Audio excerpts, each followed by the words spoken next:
Sports app. It's Jerry Reynolds time. You know that Jerry was a coach, an assistant coach, a broadcaster, WNBA GM, general manager, player personnel director. And don't forget, he was also an author. He wrote Reynolds Remembers, Tales from the Sacramento Kings, which has been, I think it's out in a new edition, and they changed the title of it. But people love that book. It's really funny and interesting book. Yes. From his time? Yes. Yeah, and like what era are we talking about? Let's find out. Yeah, Here he is once again, Jerry Reynolds. Jerry, I'm promoting your book here. Can you tell Kyle Draper what era is represented in Reynolds Remembers? Well, I could. I had to run down and check to see if I had ice cream in the refrigerator. Oh, you killing me. You probably took it, huh, Jerry? You probably the thief, ice cream thief. I'm capable of it, I'll be honest with you. But, I wrote the book. Well, it's really, at the time, I'd been with the team 20 years, so from 85 to 2005. So obviously through some bad times, some good times, some great times. So the whole thing. And then, like I say, the original publisher, which then another one bought the book and changed the name, but didn't really. I don't get anything out of it, and it's the same book. So I know some people bought the original book, Reynolds Remembers, and then the next edition was Tales from the Sacramento Kings, which, it's a little bogus because people think it's a different book. It's the same book. Mm-hmm. And so when is Reynolds Remembers More going to come out? Well, I'm thinking about Reynolds Remembers Everything, but the more I thought about it, if I told everything I know, I'd have to get up in the hills with a shotgun on my chest and a couple of dogs protecting me. So maybe it's better you don't do that. I think some things should just kind of go with you. Yeah. Well, you brought up the ice cream. What's your favorite flavor, Jerry? Your go-to flavor? This will surprise you. The vanilla. There we go. Yeah, our guy Jerry. Me and Jerry a lot alike. I'm telling you, Jerry. When's your birthday, man? When's your birthday? January 29th. Okay. January 29th. Okay. I'll be 81. Okay. So really, really thrilled. Really thrilled. That's quite an accomplishment. That's good stuff, man. Speaking of accomplishments, 5 straight, as you know, Jer, for the Kings. Anything stand out to you as far as what the Kings are doing differently under Doug Christie? Well, I think defensively we're seeing it down the stretch of games. I think with Coach Christie, they're getting more aggressive, more traps, use a little bit of zone, but picking up more ball pressure. And, of course, I do think the addition of Devin Carter has given them another guy who can guard somebody. And sure like the rookie, defensively and rebounding for sure. So I'll tell you what, Coach Christie is on that Kings wall, and we need Coach Christie on that Kings wall, buddy. No doubt about it. Jerry Reynolds. Jerry, obviously they got a tough stretch coming up. Boston, Chicago, Milwaukee. Everything's feeling good right now. The good times are rolling. When you watch tomorrow's game, will you, I guess, be able to take anything from it, or whatever happens that doesn't take away with the good vibes and the changes that we've seen from this team? Well, as long as they go out there and just play their butts off and compete with them.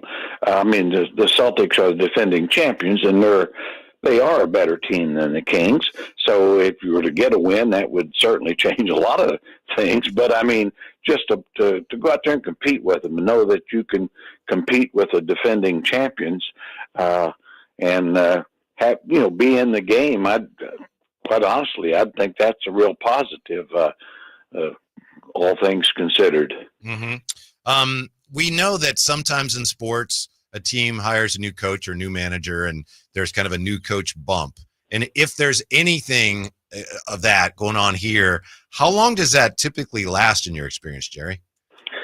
Well, I think you definitely do get a new coach bump. I'd say anywhere from 4 to 10 games. I think it would vary depending on,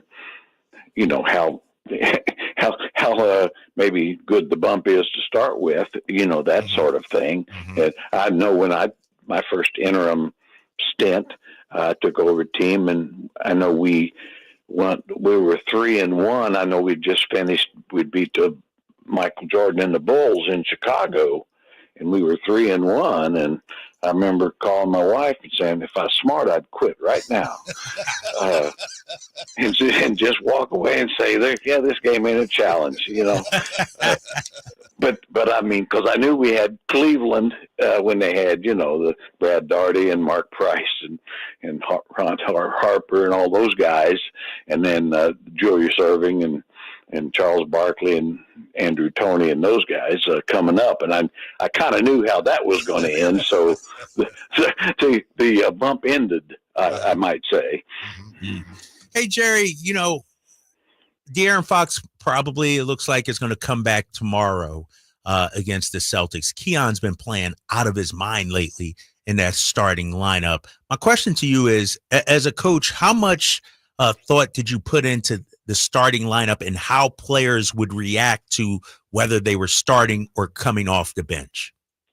Well, I think you have to put in a good bit of thought, to be honest, Kyle. I think you always want to make sure your best players are in the starting lineup. Now, and that means De'Aaron Fox. Right. Now, and Keon Ellis, I do think, the guy's been playing terrific. I don't know why, honestly, as much as I respect Coach Brown, why all the stuff, happened with Keon happened. It just didn't make any sense. But the point is, he's really good. But my guess is it'll be easy for Coach Christie to, say, "Hey, Keon, you're a key guy, but, you're going to come off the bench and play big minutes that way. We need, and you can be just as important," which he could be and would be. Mm-hmm. So, get your best players on the floor. That's it. I know you've been saying for a long time that Malik is one of the best players on the team, and he is starting now. To your eye, Jerry, how has Malik Monk evolved and developed as a point guard since he's been playing that spot more with the Kings? I think amazingly good. His last game probably was his weakest, but as a playmaker, we're seeing that side of his game. We saw it some as coming off the bench, but I think more so now, and certainly with Fox out, he really did try to become the leader and the playmaker. The guy's amazing. He's not just a scorer, and defensively, I really think that he's trying. He's not stopping anybody much, but he's trying hard, and I can respect that. I just, like I said, I think with Malik, he's one of your best players. He needs to be playing a lot of minutes, and now he is, and I think Coach Christie's probably using him as well as he could. Jerry, do you think this recent stretch of good play should impact what the Kings do at the trade deadline? I think they need to get another player, and don't be fooled. There's a hole. You need more wing length and size, and that'll show up at some point. It depends on how good you want to be. I'd love to be wrong here and think they can just go unbeaten the rest of the way and all that, but or be a top 4 or 5 team as they are, but I don't think they can. I think they need to make a move if they can. I know it's tough. It's going to be tough to get what they need, but the point is, this is not a complete roster, in my opinion. Mm-hmm. Let me ask your opinion of this, sir. Jake Weinbach on Twitter said, if the Kings are unable to secure a deal for Cam Johnson, expect Sacramento to shift its focus to Kyle Kuzma.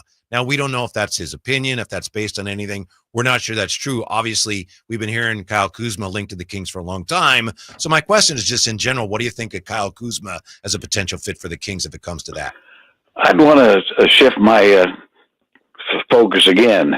Okay. and just maybe shift it 2 or 3 more times. I don't know. I put me down as not a fan. Uh-huh. Gotcha. I don't think he would solve any of the problems.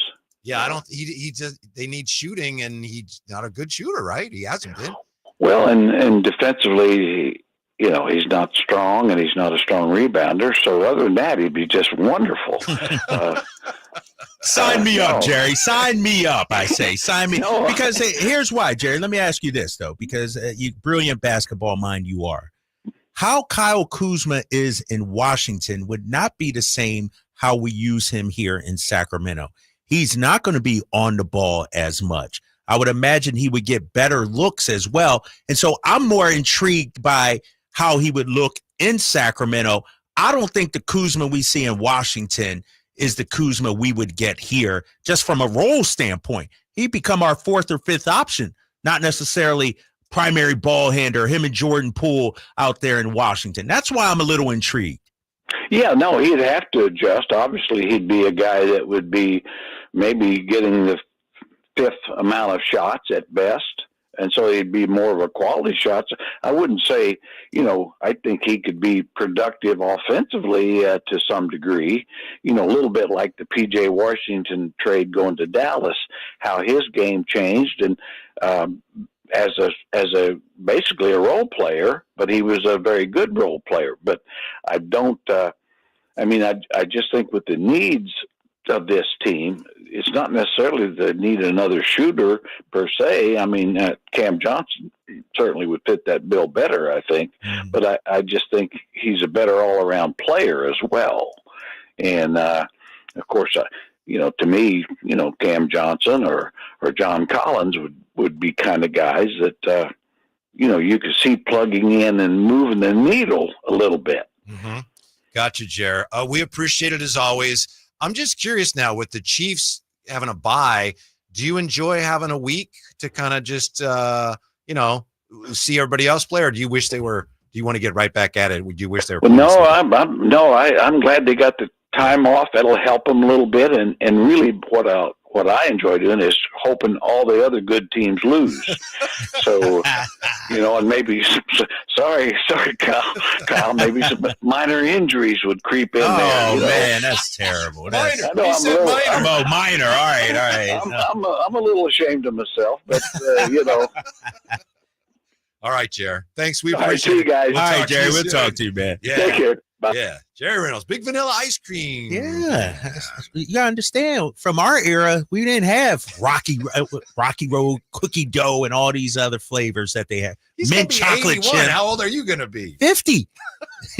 Mint chocolate chip. Never even heard of mint chocolate chip till I got kids. Is there any ice cream that you go, oh, I'll tell you, rum raisin, I've never had it. I've never had it. I don't want it. Nah,